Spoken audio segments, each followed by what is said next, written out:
Beep, beep, beep, beep, beep, beep, beep, beep, usual, beep, beep, beep, beep. How are you? Right? 24 hours. I'm still without water. What the bloody hell's going on in the world? That's what I want to know.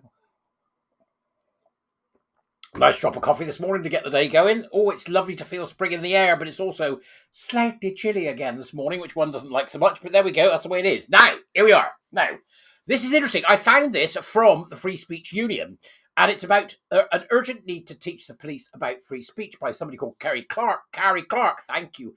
Oh, Carrie Ann, what's your name? Hey, can anybody play? Thank you, Carrie, for this. The urgent need to teach the police about free speech. Before I start becoming a warrior teacher, starting at the end of April, we're in April. Oh my God, it's birthday month as well. So we're starting at the end of April. Let's take a look at this, short but sweet, because there's a nice presentation that goes with this on this particular page, links of which are into the Dubras, and I think you'll find it interesting to go through and have a look and see, because they've done a summary on what the situation is, and it's quite serious when we think, or when we talk about this in terms of the need to get the police to take free speech seriously. So well worth engaging with. Let's go.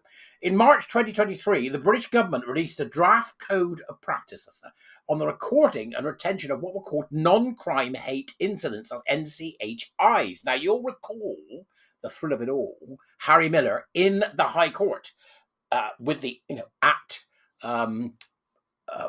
are they called? Oh, I've forgotten. What's Harry Miller's Twitter thing he does with Sarah?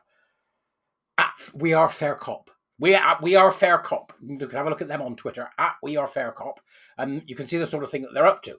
The guidance was produced following repeated failures by the British police to uphold Article 10 of the European Convention on Human Rights, the right to freedom of expression, and as a result of the Court of Appeal's judgment in Miller versus College of Policing in 2021, that's the case I'm talking about there from We Are Fair Cop with Harry Miller, which found that the college's guidance on non-crime hate incidents had led to an interference in Miller's right to freedom of expression under Article 10 of the European Convention of Human Rights. Now, on human rights. Now, that was the one where the judge said we don't have a Stasi in this country.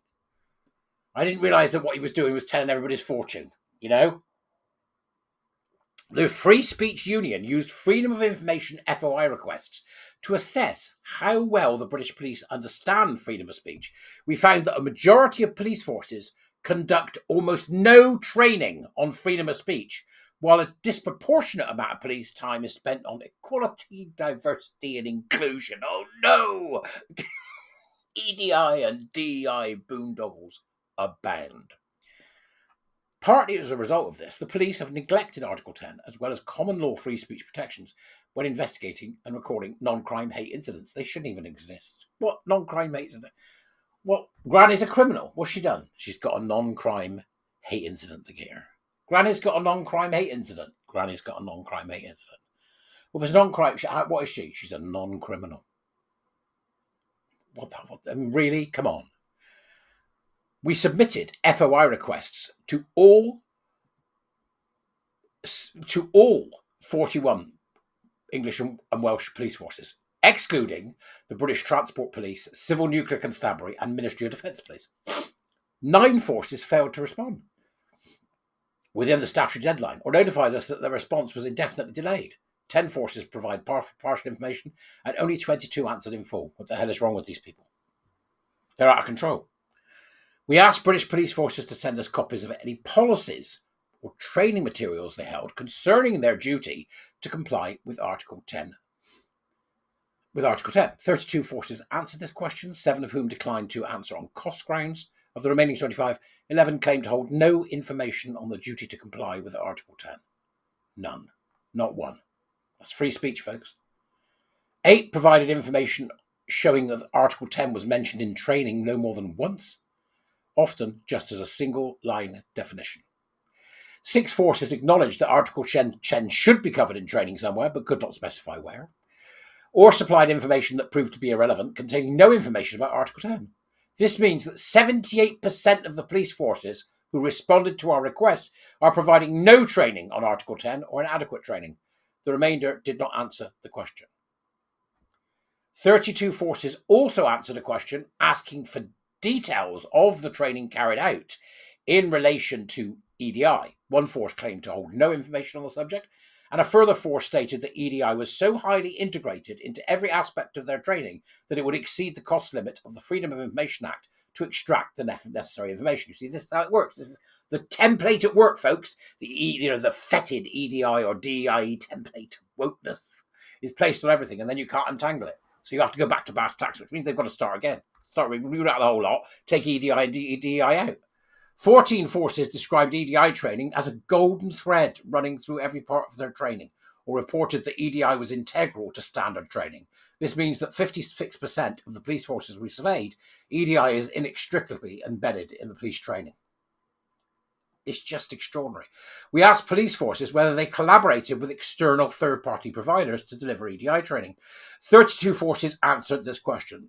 16, 50%, said they collaborate with at least one third-party provider to deliver EDI training.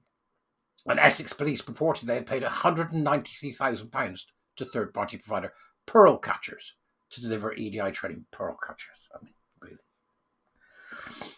Police involvement with Stonewall is thankfully declining. Only 5 police forces reported that they were currently members of the Stonewall Diversity Champion Scheme. A further 9 forces reported that their LGBT plus staff networks were involved in the delivery of EDI training. The activities of police LGBT plus staff networks are not subject to the FOIA, and the organisational structure of the individual networks and their coordinating national body, the National LGBT plus Police Network, make it almost impossible to scrutinise what their input into police training is. A survey of the National LGBTQ or LGBT plus in Net Police Network social media account suggests they are highly influenced by critical social justice ideology, such as critical race theory and gender identity ideology. We've got another few years of this yet, folks, and we certainly don't seem to have anyone that's going to take it apart. I don't know what the hell's going on. Thank goodness what's going on in America is going on in America, because it's shining a light on it globally. But here's the interesting bit for you I thought might be worth you having a look at. I mean, it seems quite long, but I think it's worth it. As you can see here, they've got what they're calling a full briefing here. The Free Speech Union briefing the urgent need to teach the police about free speech. And I do recommend that you go and engage with this and have a look. As you can see, you can scroll through and it brings up the summary. It tells you what's going on there.